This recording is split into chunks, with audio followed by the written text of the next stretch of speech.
Texas Metal is an automotive reality TV show which has been airing on Discovery Channel since 2017. It follows the staff of the Houston, Texas-based car customization shop Ekstensive Metal Work, mainly centering on its owner, Bill Carlton. Over the course of 5 years, we've seen them take on a variety of challenging projects, including a 1955 Chevy truck, a 1966 Chevrolet C10, a 1961 Cadillac DeVille, and many more. As the show progressed, it's attracted a very dedicated audience of car enthusiasts. But in the 2 most recent seasons, one of the show's main stars, Heath Moore, hasn't been present, causing many fans to wonder what had happened. Before Texas Metal was even in talks, Ekstensive Metal Works had been gaining quite a reputation in the local scene for their work in car customization. The shop was started in 1994 by Bill Carlton, a third-generation welder. Bill actually just continued his family business, and his father had run a car repair and customization shop in the same location since 1976. Today, Ekstensive Metal Works is known best for their work on top-of-the-line vintage vehicles, with their body of work including a 1961 Cadillac DeVille, 1966 Chevrolet C10, and a 1967 Lincoln Continental. While the viewers of Texas Metal may not get that impression, the guys at Ekstensive don't just do crazy builds. A lot of cars roll up into the shop for simple fixes, particularly air suspension, which is one of their specialties. In addition, they manufacture and sell their own line of air ride suspension components for cars and trucks. Due to the popularity of the show, the guys at Ekstensive have opened up their shop for visitors and tours, and have also started selling merchandise, including hats, t-shirts, and keychains. Nowadays, the wait list for custom builds is months long, and the employees could work every day of the year. The shop employs around 25 people and generates more than $5 million in income each year, coming from their work on Texas Metal, car builds, and merchandise sales. Interior designer Heath Moore was one of the show's early starters. He has been working with cars since his teenage years and didn't even imagine becoming a TV star. In fact, Heath hasn't appeared in any other shows aside from Texas Metal, as he wants to keep his focus on his primary passion, which is building extraordinary car interiors and passing his knowledge on to others. He is known for taking his work very seriously and building everything by hand. Furthermore, all of his designs are one of a kind. Heath posts about some of his works on his Instagram account @HeathMooreInteriors, as well as his eponymous YouTube channel, onto which he also uploads video tutorials. He runs a family-owned shop called Heath Moore Interiors with the help of his wife Rebecca and their daughter Kyra. A crucial part of the business, Rebecca, was nicknamed Supermom, Teacher, and Manager by her husband Heath. Aside from helping him run the shop, she also somehow finds time to work as a real estate agent, while their daughter Kyra is currently undertaking studies at Lone Star College to obtain a bachelor's degree in applied science. Appearing in the first 3 seasons of Texas Metal, Heath quickly became a fan favorite. So his sudden departure in season 4 disappointed a lot of fans who wanted to see more of his work. As revealed by Heath himself, he couldn't film the latest season because he was diagnosed with COVID-19 before filming commenced in March 2021. He took to Instagram to announce that he'd finally tested negative for the virus. Got to hug my wife and daughter again. Besides wondering if the virus would kill you in your sleep, not being able to touch them was the hardest part. Today is gonna be great, he said in the post description. He didn't go into detail about the severity of his symptoms, but he seems to have fully recovered from COVID and has continued to produce new designs in his workshop. Even though his health has improved, it seems that Heath won't be returning to the series. He wasn't included in season 5 of the show, with no further explanation from either him or the rest of the crew.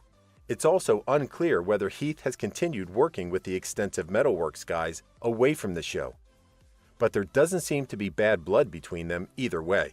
Despite Heath's unexpected departure, Texas Metal is still going strongly and is currently in its 5th season.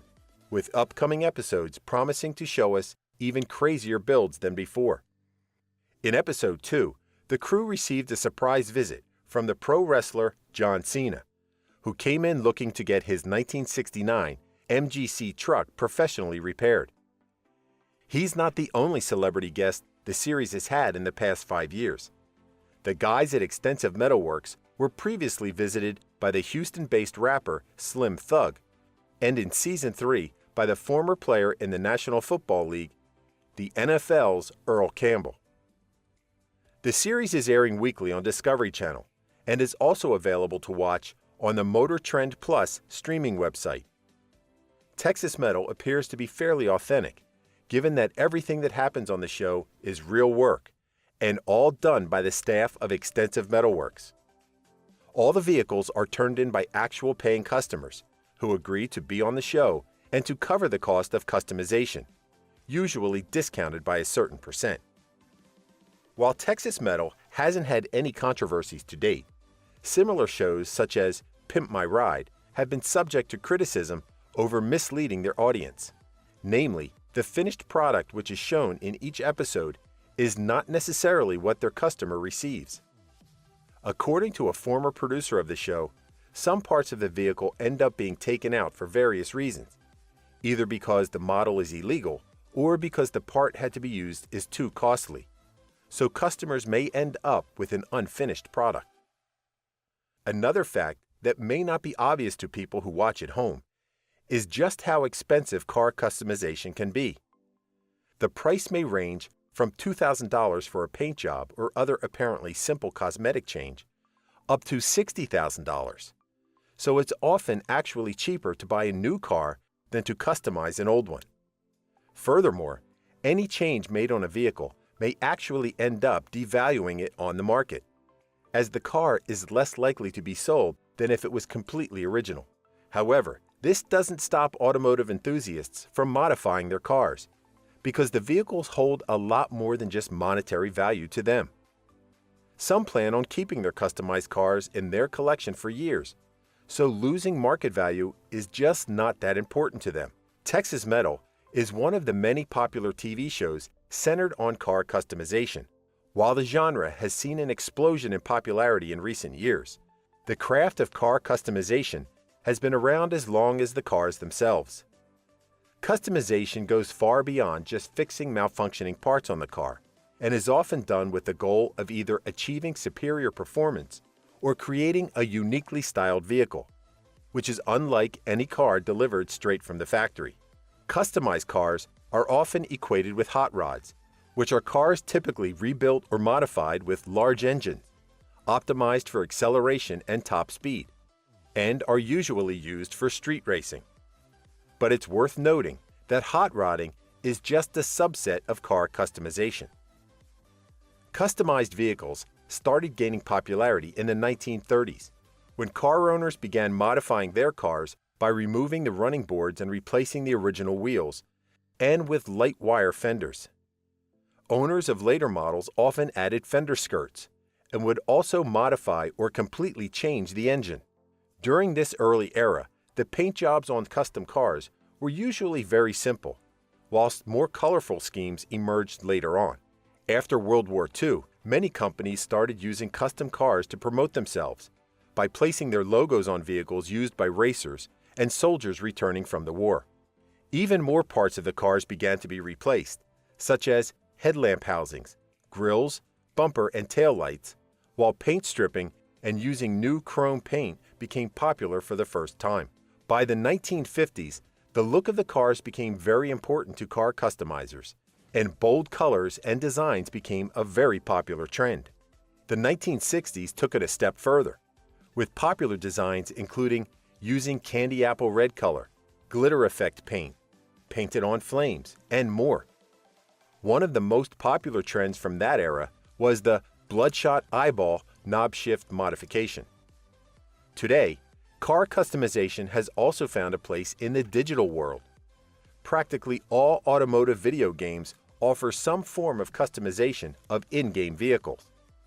While there are even some games such as Dream Car Builder, Car Tuner Simulation, and 3D Tuning in which customization is actually the primary focus. Fans of Texas metal and car modification as a whole might enjoy the fact that there are numerous similarly themed shows currently on TV. Perhaps one of the most popular ones right now is Bad Chad Customs, which has been airing since 2019 and follows the eccentric automobile designer Chad Hiltz as he uses his creativity to turn regular cars into unique award-winning vehicles. He's particularly known for his thrifty approach and utilizing items in unexpected ways. Another popular series is History Channel's Counting Cars, the only automotive-focused spin-off from the hit series Pawn Stars. Filmed in Las Vegas, Nevada, the series follows the daily lives of the employees of Count's Customs, a car restoration and customization company run by Danny Coker, aka The Count. In a format similar to American Restoration, the series shows the staff as they restore and modify classic vehicles, including the occasional conflict between the cast members. One of the series which popularized the genre was MTV's hit show Pimp My Ride, which ran for 6 seasons from 2004 to 2007. The customization work was done by West Coast Customs for the first 4 seasons before they were replaced by Galpin Autosports in Season 5. Each customization was extravagant and done to fit the customer's interests. For example, a Need for Speed fan wanted his real-life car to mimic the one he drives in-game, while a bowler had a ball spinner installed in his trunk. After Pimp My Ride, the staff of West Coast Customs went on to star in 2 more automotive TV shows, Street Customs and West Coast Customs, both of which had a somewhat more serious format compared to Pimp My Ride, which was criticized for depicting unrealistic customizations. Another older show, which is still a staple in the genre, is TLC's Overhaulin', hosted by automotive designer Chip Foose and Chris Jacobs. In each episode, they steal a car from an unsuspecting person who has been nominated as deserving an overhaul by their friends and family. Their car is then fixed and customized by a team of mechanics dubbed the A-Team, who have a week to work on the car, which is then returned to the normally unsuspecting owner, usually resulting in an awestruck reception, which is a big part of the whole operation and almost always the high point of the episode. Thank you for spending some time with us. Make sure to like and subscribe so you never miss another video. We also handpick these videos which we recommend you watch next. You can talk to us on all social medias or ask a question in the comments below. Thank you for being with us, and we'll see you back tomorrow.